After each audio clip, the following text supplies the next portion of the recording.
Hello, my friends. The United States threatens to cut intelligence and weapons support for Ukraine to pressure the country for signing absolutely stupid peace deal proposal, so-called peace deal. As you might see, we are at the same cycle with Donald Trump's administration again and again. They're just minor changes. If we calculate it's going to be maybe fifth or sixth time, then United States may cut the weapons support for Ukraine. I think that they will do it, and Ukraine will never ever agree on that bullshit that was proposed by some of the generals who visited Kiev. And actually, this peace plan is not Trump's peace plan. It is Putin's peace plan. But as you probably know, even Putin doesn't agree on that peace plan. His goal is much wider. And Trump, White House administration, doesn't understand that at all. Yes, guys, in this video in particular, I again want to speak about political stuff happening around Ukraine, not the front lines. It's going to be in next video. I'm sorry about it, but this is now more important. Trump also mentioned that Ukraine will inevitably lose the remaining part of Donbass, either with the peace deal proposed or because of the military action. But there is one big but. Yes, Ukraine has big chances to lose Donbass, but it might take few years and thousands of the life losses for Russia. Yeah, also Ukraine will lose its best warriors, but giving Russia territory just like that with some of the crazy, hazy proposal and those foggy security guarantees which were mentioned, there's actually no details, precise details about those security guarantees which Donald Trump's administration could propose. Before, Donia said about the mineral deal that it will be the security guarantee for Ukraine, but it seems like everyone forgot about that mineral deal long time ago. By the way, initially Donald Trump tried to press Ukraine with unacceptable military deal, and it wasn't accepted by Ukraine, but later on they changed almost everything in that and Ukraine took it. But it's not the part of the guarantee as we see it. And now we have a new proposal to capitulate from those territories. It means the entire capitulation of Ukraine. If you give up Donbass, Russia will not be satisfied with that. They will occupy those territories and they will continue the further attacks. It's absolutely evident because for Putin, Ukrainian government, as he said yesterday, are criminals.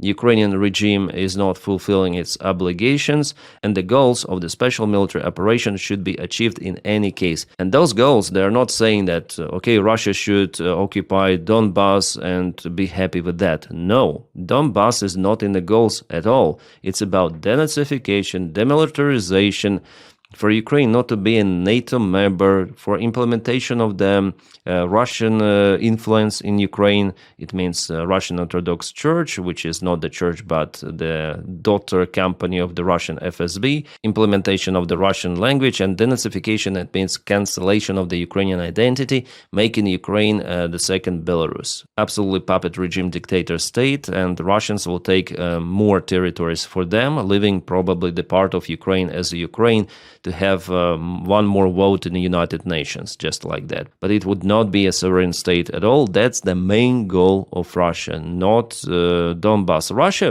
look at Russia. I think will not have enough space here to show Russia itself. And Russia is concerned about Donbass.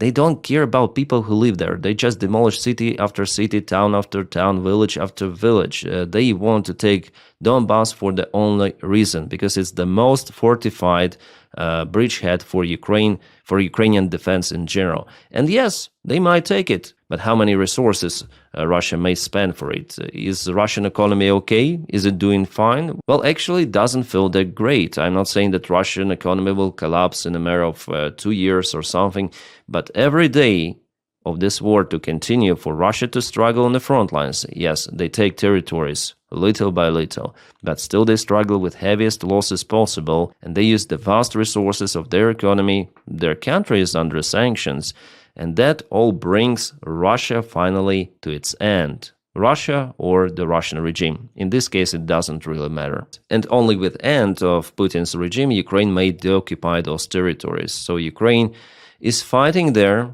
to get time for defense, and forcing Ukraine to give up the most fortified area for something on the paper.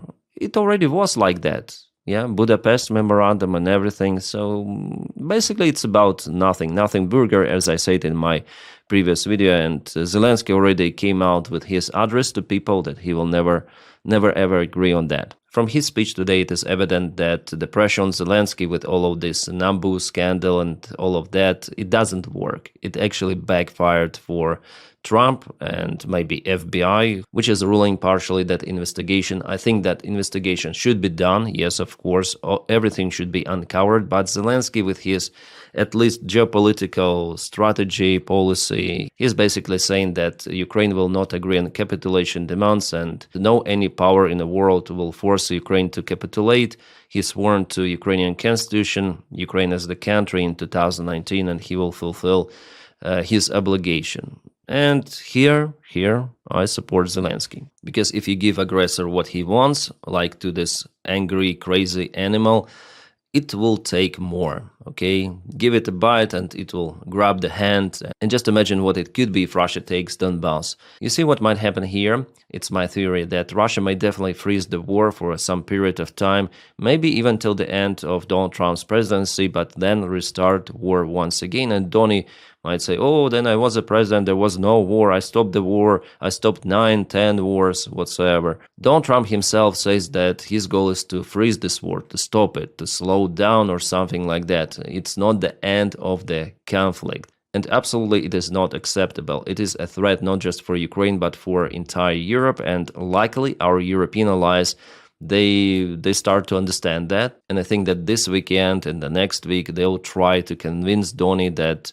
no, guy, you're wrong. If Russia restarts its military action, Ukraine has low chances to withstand against Russian aggression. And as for the peace deal, those demands in the document, well, as I said yesterday, it's all like water bullshit out there, but Ukraine shouldn't agree with that just because it is written that Ukraine should give up Donbass. It's not about NATO membership after all, but yeah, NATO membership is the sovereign right of every country to apply to, and it's also a sovereign right of the country, of any of the NATO country, whether to vote to accept the candidate or not. Like, for example, Orban said that he will never accept Ukraine. Okay, it's his right, but Orban will be changed. That's how democracy works. Yeah, Ukraine has this right to be accepted or has the right to be rejected by some of the NATO members. It's normal, but to forbid it as it is in Ukrainian constitution, no, it doesn't work, yeah? But even if we are not speaking about NATO, the main point that Ukraine should give up its lands voluntarily with the people who live there. Like, okay, you go to Kramatorsk and say to, okay, you are now Russians. Yeah, guys, we are giving you to Russia. It's not about the land itself, yeah? Also, there are people living, people who don't want even to leave their houses at the current front line. They're so connected to the land. They were born there, they were raised there, and force them to become Russians, like, it's inhumane, yeah, it's immoral. And no Ukrainian president, it's not just about Zelensky, anyone would never ever agree on that. That's basically betrayal, treason. And the next unacceptable point in this document, which I forgot to mention yesterday, that Ukraine should give up the part of its weapons. No, it's the only guarantee for Ukraine is the Ukrainian army. That's it. Allies, not allies, but Ukraine was left mainly alone at the very beginning of the war in 2022. It relied on its own forces and was capable to repel Russians from multiple of Ukrainian regions. Russians failed. Then Ukraine didn't have any Abrams tanks, Leopard tanks, HIMARS, M777s or something like that. Yeah, only some of the javelins, but we understand that it was not really the main factor. Maybe some of the Russian tanks were destroyed by javelins, but Ukrainian army in general was capable to repel that massive attack. Somewhere, yeah, not everywhere, still Russians occupied South. Well, Zelensky still tries to communicate with the White House. Today there was the conversation between him and J.D. Vance, plus Secretary of the Army Driscoll, who attended Kyiv just yesterday. So Ukraine has always respected and continues to respect Trump's desire to end the bloodshed, and we view every realistic proposal positively. So the current proposal is not realistic, it is understandable. And again, all of that water in document could be accepted unless territorial concessions, and demilitarization of Ukrainian army. That's it. The rest are pretty much accepted in conditions of Ukrainian position. It really is, because there is nothing about like real betrayal or treason. So if you remove those two points, which are main for Russia, it's understandable. Ukraine may even sign it. It's like with this grain deal that was not agreed at first, but later on was corrected. So here Ukrainian government is doing proper job, not agreeing on that bullshit. Yesterday I forgot to say that there are no any concessions from the Russian side in that document. Absolutely nothing. Just Ukraine has been pushed. White House says that Russians started to be more active on the front lines, and also this corruption scandal. So of course they'll push the weaker side here, Ukraine. Ukraine is way weaker than Russia. For Donald Trump, it is no difference between aggressor and victim, and for him, any sort of the outcome is good for this war to end. If it's temporary, if it ends during his term and till the end of his term, it's fantastic scenario for Donald Trump. But how Europe could handle the further aggression or Ukraine, he doesn't really care. So the stable peace is not possible with the current White House administration and basically with Putin. It's not about White House, all right? It's just delusional Trump who supports aggressor in this way. It's about Putin. It's all about Putin. He started this war. He should end it. And no United States president has the actual lever on Putin. Despite sanctions, Russia will continue. The idea here from Russia with this peace deal that was prepared by Russia is to replace responsibility from Putin to Zelensky. It's not Russia that wants this war, it's Ukraine that wants this war to continue. In this attempt, they want to get rid of the sanctions and Ukraine to stay without any military support. And there is the information that the United States will even cancel this Pearl program for Europeans to purchase American weaponry for Ukraine. Of course, it's very bad, and Ukraine in this case will lose way more territories. What is also very important that Ukraine gets Patriot missiles from the United States of America. Those are only missiles, PAC-3, which are capable to shut down Russian ballistics. So by canceling Ukrainian military support and Ukrainian air defense, Donald Trump will cause more life losses even among Ukrainian civilians. Here, Donald Trump could be equal to the war criminal. Well, I think he really is, and on my other channel I started to film videos about Donnie too, because I don't want to shut up, I want to spread this information, even though I don't have lots of the views on my second channel, but yeah, you may increase those by subscribing on my channel. The link is in the video description just below. But even without weapons from the United States of America, Ukraine has no chance then to resist. And White House should understand that. And just imagine Donald Trump being asked the questions why he cancels the support of Ukraine, and Melania may again say to him, you see what Russians are doing? Like, for example, the day before yesterday, Russians hit one of the civilian buildings in Ternopil. There are more than 30 casualties out there. It was a deliberate strike with the Russian cruise missile. There are tons of the videos from the place. So Trump will be pushed also from within to resume the military support as it happened well before. It's not a popular step for Donnie, and he's unpopular now in the United States in general. So I don't think that he really may cancel the support of Ukraine for extensive period of time. He will be pressed by journalists, by politicians, by people basically in USA.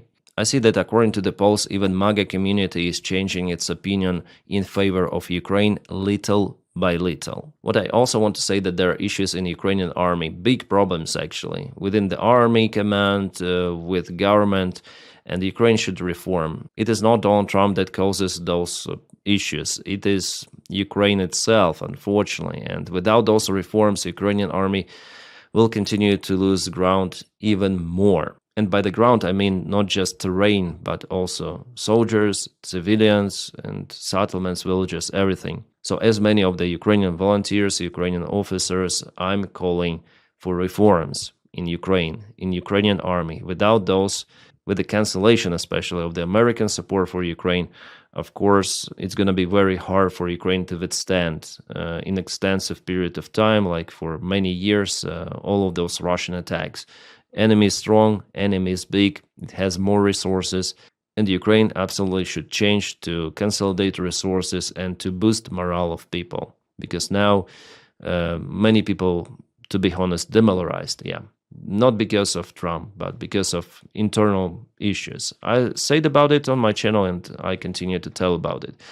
Those reforms, I think, will be conducted because there is no other way for Ukraine to survive. With that, guys, please support the job that I do on my channel by following me on Patreon and also membership. The link for my Patreon is in the video description just below. Membership, you may press the button join over here. Thank you so much for making this content possible. And today, I promise you to film one more video. I have kind of the short interview with one of the influencers very soon, and later on I'm gonna film one more video with frontlines. Not only there are multiple of the news coming, the general digest of what is happening around Ukraine. So stand by for it, and yeah, I forgot to say, press the like to this video and subscribe for the channel. It always helps. My friends, I wish you all a peaceful sky wherever you are, and have a great time.